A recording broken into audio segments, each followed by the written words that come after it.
Hello everyone, this is Doe welcoming you back for another Sword of Convallaria video. Today we're taking a bite out of the dark side as we explore what Daddy Dracula, Kvare, brings to the battlefield. He's the game's best piercing and DOT DPS, repping the Area, Night Crimson, and Fortitude factions. But before we sink our teeth into his full kit breakdown, let's jump straight into a battle to see the King of DOT in action. 何か手伝えるかい？手助けに感謝する。おっ、サンキュー。ありがとう。何でも言って。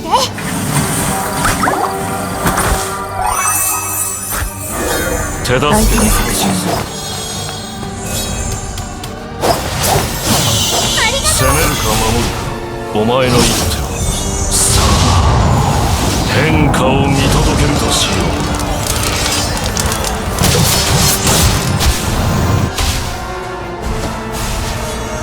愚か者め。Let's talk about Kvare's trait, Roster. When removing Roster, Kvare gains 5% attack and defense up to 20%. This allows him to automatically inflict a unique debuff that applies 2 random level and 2 debuffs on the target for 2 turns. When Roster ends, or when the target enters a dying state after being attacked, it detonates for piercing damage that scales off 100% of Kvare's magic attack. On top of that, it inflicts life loss, which also scales with his magic attack and gets even nastier as you increase his star level. Roster is undispellable and completely ignores immunity. He also casts Roster automatically at the end of his turn, so you don't even need to trigger it manually. He's constantly applying pressure. As for star upgrades, each level buffs his HP and magic attack, ranging from 3% up to 15%. But the real game changer comes at 3 stars, where he gets energy refund when using Roster, and at 5 stars, he refunds 2 energy every time he uses it, and gains the ability to cast it twice per round. This opens up entirely new strategies and removes his reliance on energy support. You can now build team comps and employ tactics around him that simply wouldn't work below 5 stars. Now let's take a look into another battle where I showcase his cycle skill, Will of Victory, and his single target nuke that benefits from Roster Conviction.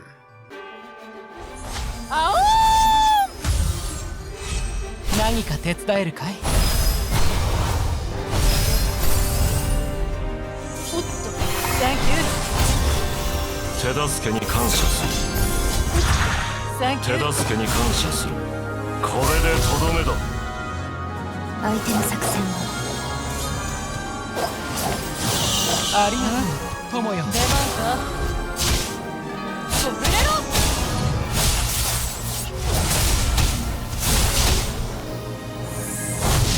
手助けに感謝する。何か私にお手伝いできることは？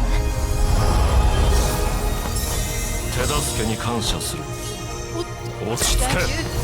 これでとどめだ。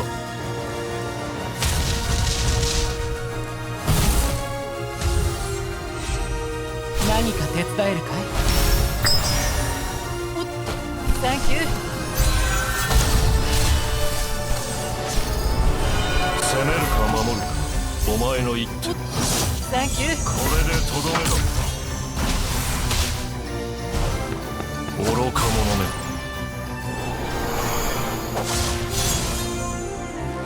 相手の作戦は手助けに感謝する。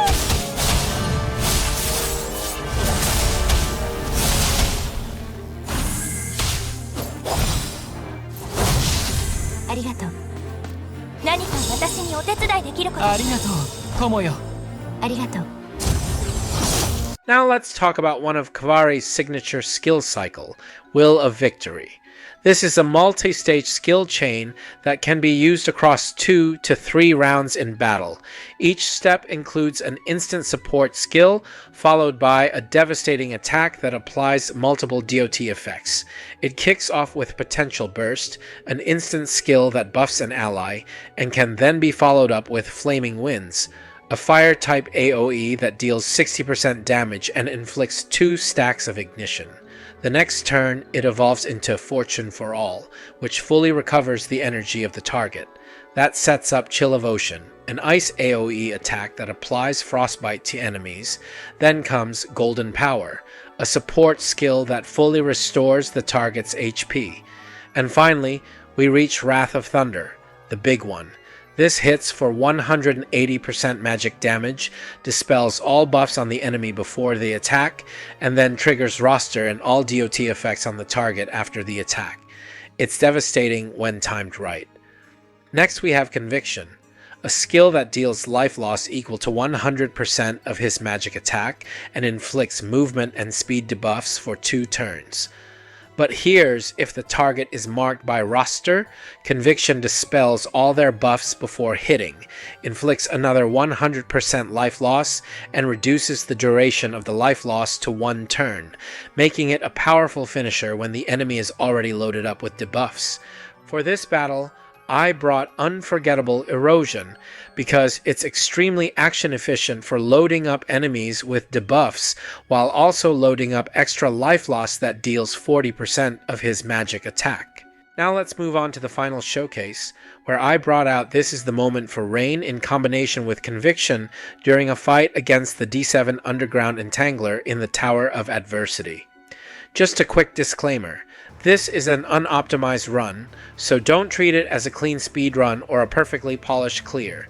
This showcase is all about demonstrating how Kvare's piercing vulnerability, Nightmare Puppet, and Agatha's wound stack together to massively boost piercing damage output. The synergy here is key. Kvare's kit applies piercing vulnerability and loads the enemy with life loss. Nightmare Puppet amplifies that debuff pressure while increasing piercing damage received, and Agatha's wound further boosts the piercing damage multiplier, allowing Conviction and other piercing hits to absolutely shred through tanky enemies, even ones like the Entangler with its blooms. So sit back, enjoy the chaos, and watch what happens when all these elements line up just right.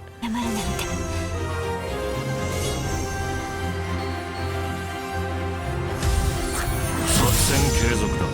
これでとどめだ。さあ、変化を見届けるとしよ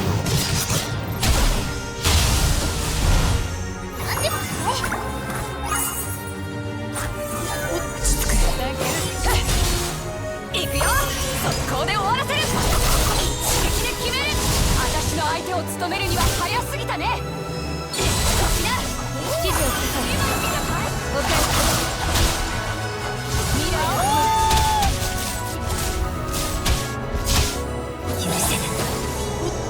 Thank you.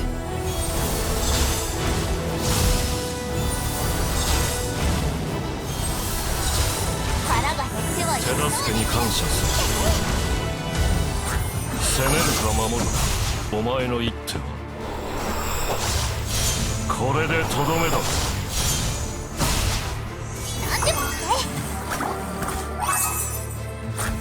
りがとう。お疲れ様。行くよ。速攻で終わらせる。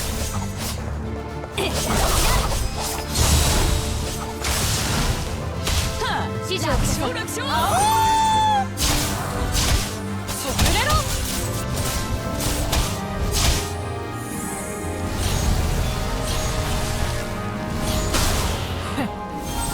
白い。攻めるか守るか、お前の一手。さあ、変化を見届けるとしよう。怒ったぞ。ご飯だよ。相手の作戦を手助けに感謝。速攻で終わらせる。一撃で決める。一撃で決める。指示をください。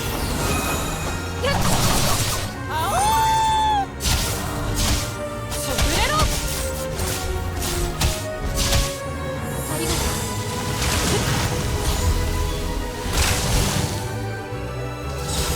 腹が減ってはいる。そうできな。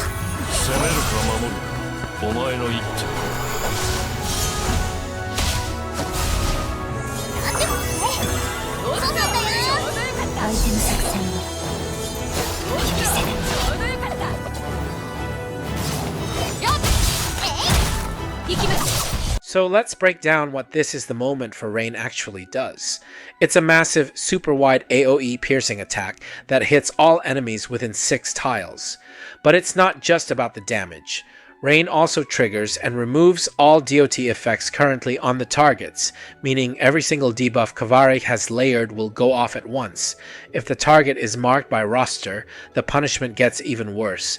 They get hit with Piercing Vulnerable 2, have their reaction and passive skills disabled, and become isolated, meaning they no longer benefit from any faction aura buffs.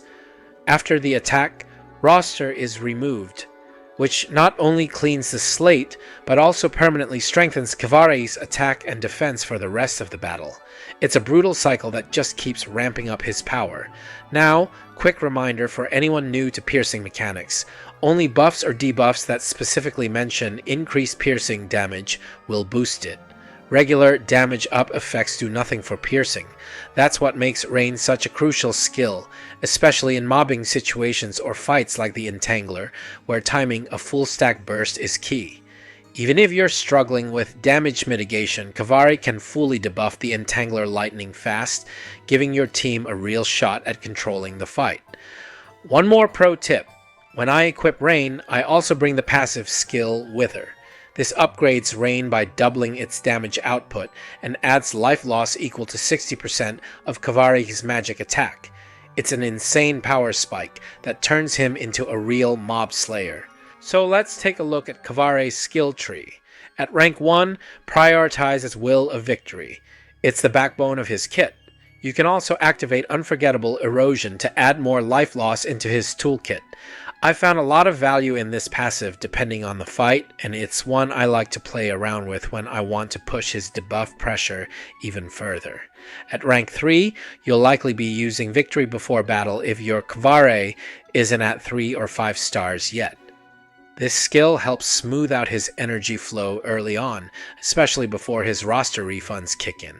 I personally haven't found much use for Kvare's gift, since it's only usable once per battle and just gives a small 3% HP buff. I'd suggest skipping it unless you're looking for a tiny bit of extra bulk. At rank 5, Sanctuary Emblem is the priority. This gives him and his allies a shield that matches the AoE damage type received, and it also provides a 10% damage reduction to allies under that shield.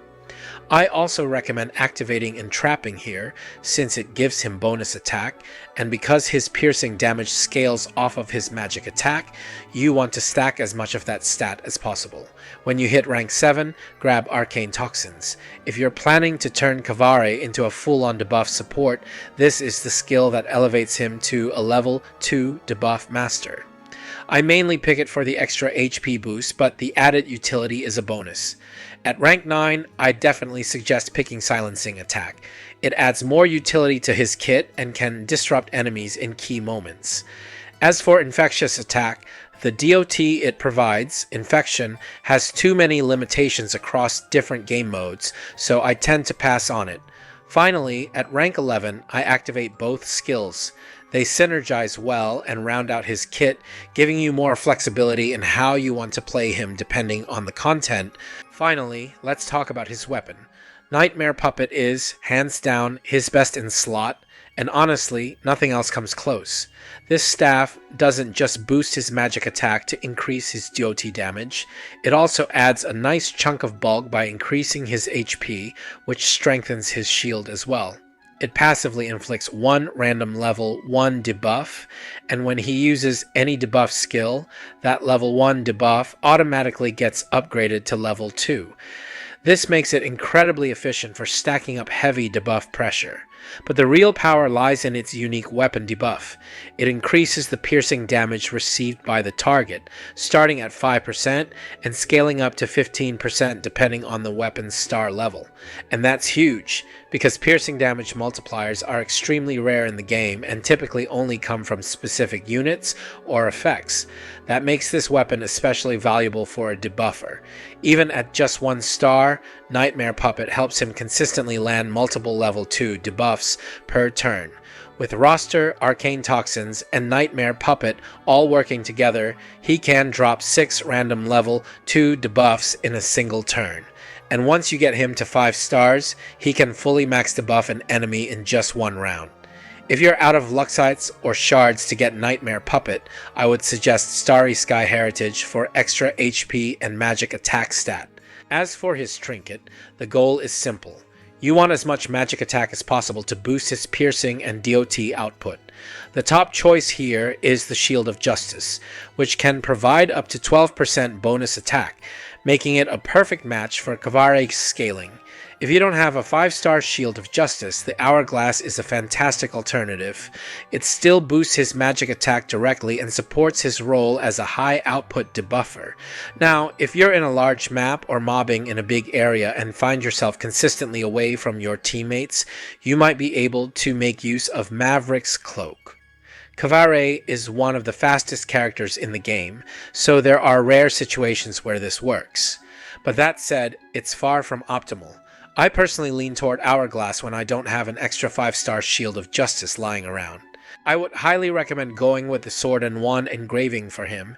He can easily move at least 3 tiles before taking action, which means he can reliably trigger the effect every turn. As for his tarot, the best option is the Devil, especially if you build it with a heavy focus on magic attack. It really shines on maps with lots of mobs to kill, allowing Kvare to keep dishing out massive AoE and piercing damage. If you don't have a strong Devil setup yet, the Fortune Tarot is also a solid option, as long as it's similarly built around maximizing his magic attack stat. And that wraps up our deep dive into Daddy Dracula himself, Kvare. Whether you're looking to melt enemies with piercing damage, stack debuffs like a mad scientist, or just enjoy watching mobs explode in DOT chains, he brings a whole new flavor of chaos to the battlefield. This video was sponsored, so if you're interested in trying out Sword of Convallaria or want to support the channel, download the game using the link in the description.